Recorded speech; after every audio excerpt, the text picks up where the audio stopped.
In September 1939, the Nazis invaded Poland, annexing its western regions. Jews are forced into ghettos as rumors spread of deportation to the east. January 19, 1942, Chelmno, Poland. The prisoners file in a straight line, and a man named Solomon loses his shoe in the muddy water. He crouches down to fix it and is lashed repeatedly across the back. Abandoning the shoe, he moves over to the hole being dug and gets to work with the others. Another prisoner, Michael, gives him a rag and tells him to cover his toes so he won't lose them. Another man, Wolf, assures Solomon they'll find him a new one before they leave. Michael tells them to give a message to his wife, Clara, that he'll come back. Wolf replies that he can tell her tonight. One of the men protests that they won't make it far and that he'll get them all killed. Wolf retorts that they're already dead and tells Monik to give him the signal. Monik signals him when the Nazis aren't looking, and Wolf deliberately breaks the shovel. He climbs out of the hole with his arms raised and apologizes for the broken shovel, insisting that he truly wants to work. A Nazi soldier takes the stick and beats Wolf with it.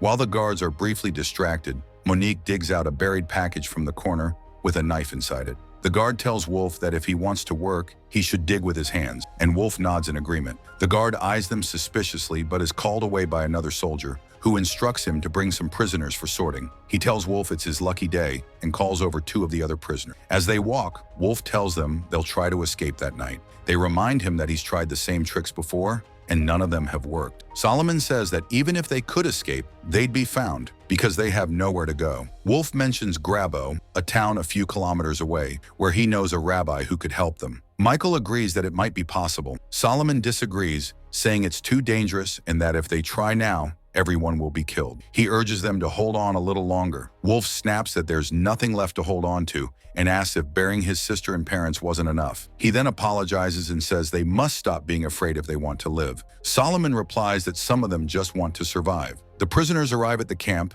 and a soldier asks if they have been through a sorting before. They reply that they haven't, except for Michael, who says he worked in the clothing department. He is instructed to go inside. Solomon and Wolf are ordered not to make eye contact or speak to each other. The soldier threatens them not to steal anything or attempt to escape. To make sure they're paying attention, another soldier strikes Solomon in the side. They are then instructed to collect their belongings and head inside. They stand quietly to the side as a vehicle arrives, carrying Jewish families. The soldiers welcome them, deceptively assuring them of their safety. Lange comes out and tells them that he's aware of the difficult conditions the Jews have suffered since the start of the war. He tells them they have been chosen for honest work and explains that they will be transported to a factory in Leipzig where they'll receive wages. He informs them that they'll be cleaned up and their materials disinfected to prevent the spread of typhus, which has been prevalent in the ghetto. Lange tells them their money and jewelry must be deposited and exchanged for a receipt, which they will take to Leipzig. They receive their materials while soldiers label them and are instructed to write letters to their families,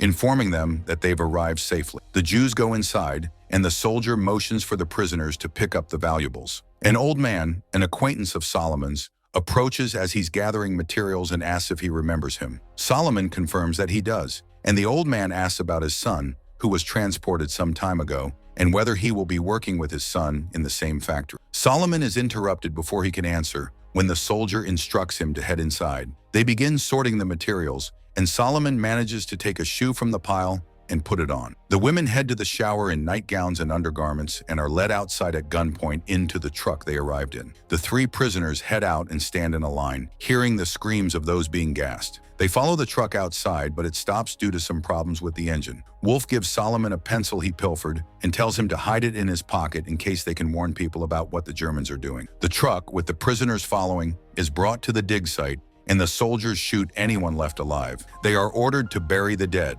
They stack the bodies inside the grave, trying to conserve space as instructed. Solomon and Wolf are setting a woman inside when Michael suddenly starts to scream, recognizing his wife Clara. He cries and begs the soldiers to kill him so he can be with his family. One of the soldiers aims at him but hesitates, saying he has strength left for the work. Solomon pulls Michael away and convinces him to continue the work so they won't be killed. They finish burying the dead and start walking back, as the truck seems to be late. They agree that they'll escape tomorrow morning, believing the truck will be fixed by then. A man arrives bringing an escaped prisoner who reached his home. The soldier stops the procession and shoots the runaway prisoner. They arrive at the camp and are given some porridge to eat. They discuss their plans to escape to a town named Grabo and agree to find a way to be on the transport together the next day. They are called to stand in lines, and Lang informs them of the number of people transported that day and the one set to arrive in the next. He has them lower and rise on his order, and the switchblade starts to slip out of Monique's pockets, and despite his death grip on it, the blade falls out.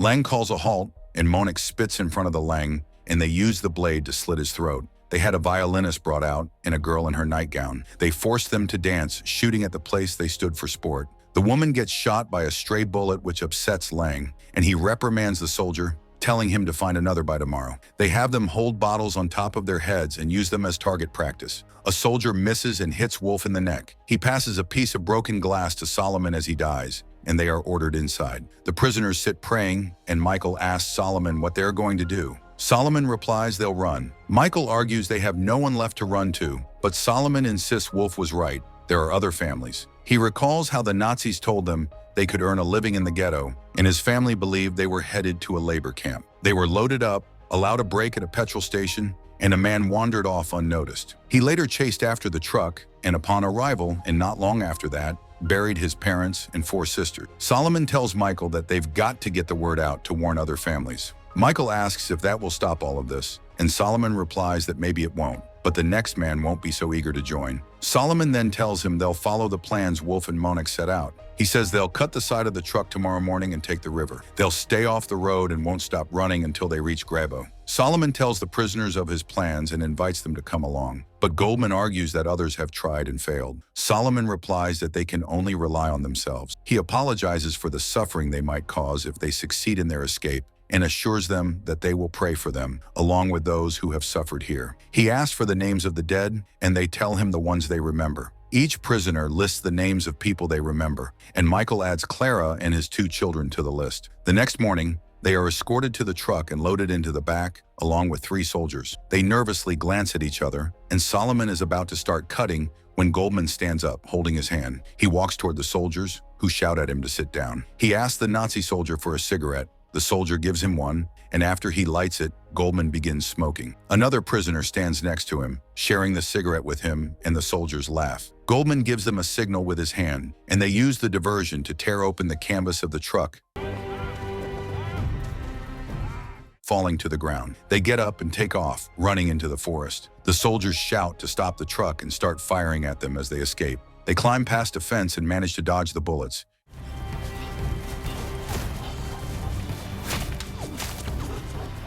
Using the cover of the forest, they enter the river and barely make it across the freezing water. Michael tells Solomon that he's been shot, and Solomon sees that the bullet passed through cleanly. Michael then says he thinks he broke his leg during the fall from the truck. They laugh, relieved, and keep on moving. They stumble through the forest and encounter a wolf. They stare it down, but it is chased off by a noise. They realize they are Nazi trucks, so they lie flat on the ground. The procession marches on, unaware of their hiding place. They move deeper into the forest and see a man leaving his house. They run toward the barn to avoid freezing. A woman grabs a bucket and fills it with water from the well. A man arrives and greets her before going into the house. She heads toward the barn and discovers them. She runs back to the house where the man went. They debate what to do, and Solomon considers taking the motorcycle. He grabs a sickle from the floor and waits as Michael informs him that she's coming back alone. The woman is surprised to see him holding the weapon, but she hands them her husband's railway uniforms and tells them to hurry, also giving them some food. She stands as a lookout by the door while they get on the bike and ride off. They see a group of military soldiers attacking a village and decide to pass through,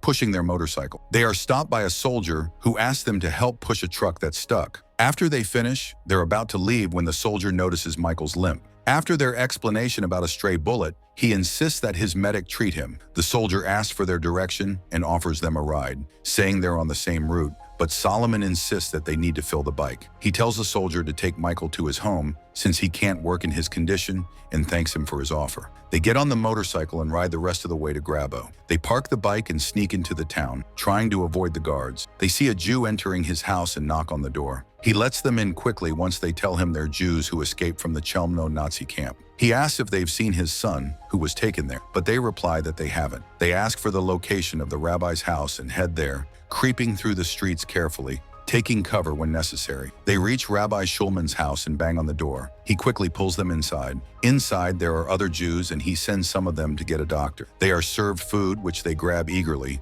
but slowed down to pray first. Solomon introduces themselves, telling them about the death camps the Germans are building. The doctor arrives and starts to treat Michael. The rabbi resists, not wanting to believe, saying he can't start rumors. Solomon grows heated but accepts the truth. They tell him they heard he had connections to the underground in Warsaw, and the rabbi asks how they knew to find him. They explain that it was Wolf Kalinsky who led them there. The rabbi starts writing the accounts while Solomon recites what happened in the camps. He seems to struggle, unable to hold the pen steady. Solomon tells the rabbi that the camp started on December 8, 1941, when the first transport of Jews arrived from Kolo. Over 700 were gassed that day, and they were the first. He starts telling them about his arrival, but becomes overwhelmed with emotion. The rabbi grasps his hands, promising that the account will be written. He vows it will reach the underground and be sent to London. He promises that people will not remain silent and that the world will know the tremble. Solomon cries overwhelmed and thanks the rabbi. Solomon's testimony became the first eyewitness account of the Nazis' mass murder of Jews.